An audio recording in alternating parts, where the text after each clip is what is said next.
Would you look at that? How is that even possible? Is that guy a superhero? I want to learn that. How hard can it be? I'll figure it out. A few practice sessions later, you're still kicking, swinging, and nothing's changing. But here's the problem. These skills aren't nearly as impossible as people think, because the movement was never the issue. The way people try to learn it is. These aren't superpowers, they're skills. And today, I'm going to show you exactly how they're built. And before this video ends, we'll also break down some of the most popular calisthenics skills and show you exactly how to deconstruct them yourself. So stick around. I know, you want to get straight to the movement, but before we start breaking movements apart, we need to understand why they look impossible in the first place. When you see someone holding a front lever or balancing in a handstand, you're only seeing the finished movement. You don't see everything that came before it. And when that's all you see, it's easy to start thinking, yeah, that's definitely not for me. Or, I'll just stick to regular pull-ups. But here's the weird part. The movement isn't impossible, and the person doing it isn't a superhero. You're just looking at the movement from the wrong angle. They're just misunderstood. So let's stop looking at what these movements become and start looking at where they actually come from. Have you ever noticed something? The moment you stop looking at the movement as a whole, you start realizing there's a lot more going on than you originally thought. Think about a handstand for a second. You're balancing upside down, you're controlling your body, you're stabilizing your shoulders, and you're trying not to fall over. That's a lot happening at the same time. And that's true for almost every calisthenics skill. What you're looking at isn't one thing, it's several smaller things working together. And honestly, that's exactly why people get into trouble. Because instead of learning those smaller pieces first, they jump straight into the finished movement. But I already know what some of you are thinking. Okay, we get the basics. Can we just get to the movement already? And that's fair. Because when you really want to learn a skill, everything that comes before it suddenly starts feeling like a detour. You look at the flashy movement and think, I'll just practice that. But then, something inevitable starts happening. Your handstand turns into a controlled fall. Your front lever turns into kicking and swinging. And somehow, every attempt starts looking exactly the same. Then your wrists start complaining. Your shoulders start feeling a little questionable. And progress? Well, that stopped 3 weeks ago. So naturally, you do what most people do. You practice even more, because if practice makes you better, then more practice should solve the problem, right? Except the movement was never the thing holding you back. Something underneath it was.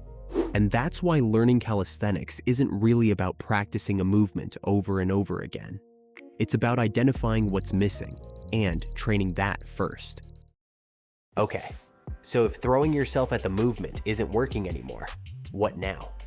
Well, instead of asking, how do I learn this movement?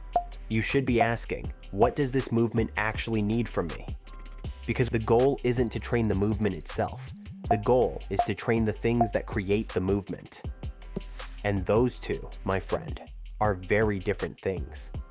The next time a movement isn't clicking, don't immediately assume you need more practice. Take a step back.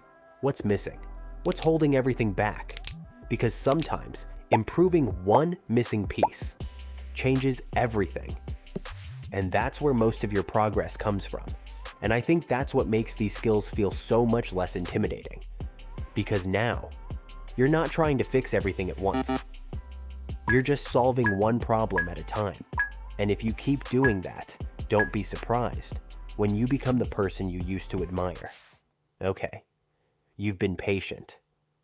And now, you finally get the answer you've been waiting for. The system behind the skills you so desperately want to unlock. Because it's one thing to understand why these movements work. It's another thing entirely to actually learn them. So let's start breaking them apart. At first glance, It just looks like a balance exercise. It's not. A handstand is built from 6 different pieces: shoulder mobility, shoulder stability, core control, glute engagement, balance, and body alignment.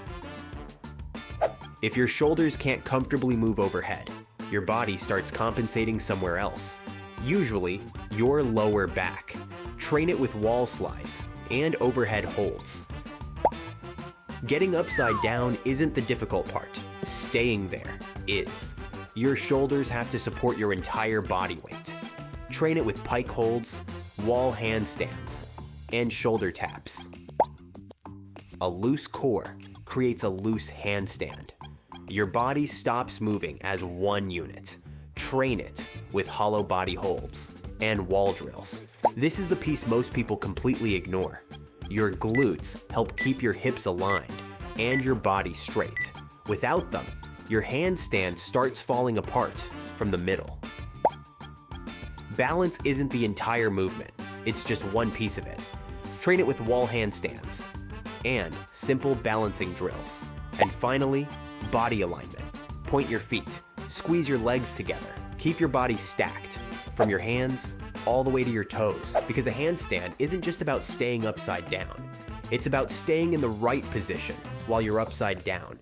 No shoulder mobility, your lower back compensates. No shoulder stability, your shoulders collapse. No core control, your body starts arching. No glute engagement, your hips drift. No balance, you keep falling. No body alignment, congratulations.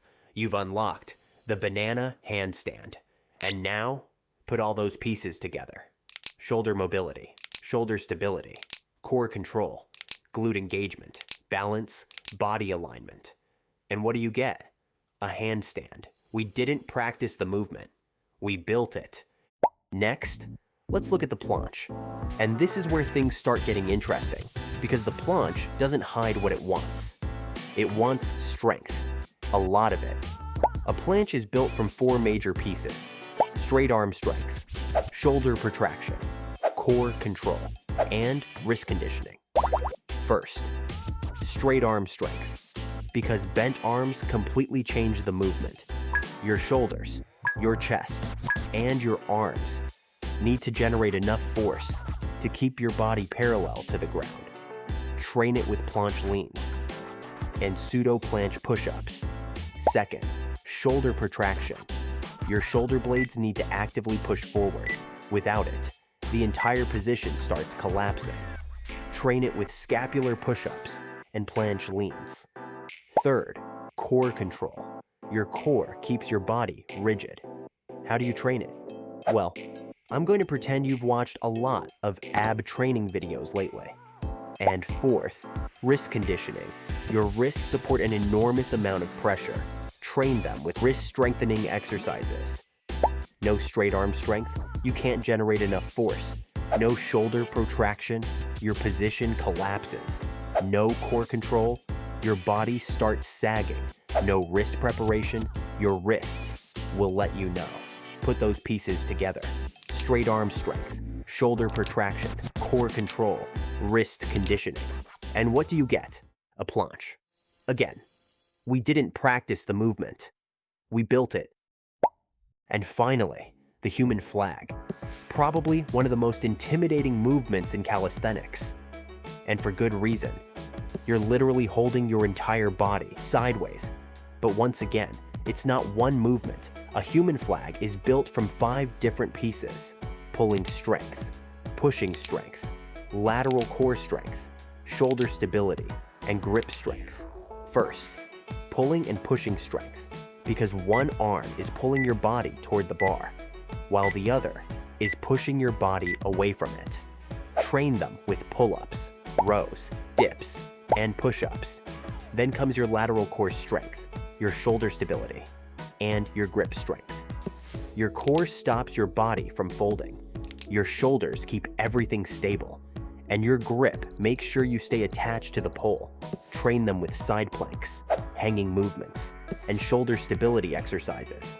Skip any of those pieces, and the movement starts falling apart. Weak pulling strength, you can't lift yourself. Weak pushing strength, you can't stay horizontal. Weak core, your body folds. Weak grip, well, you know exactly what happens. And once again, put all the pieces together. Pulling strength, pushing strength, lateral core strength, shoulder stability, grip strength. And what do you get?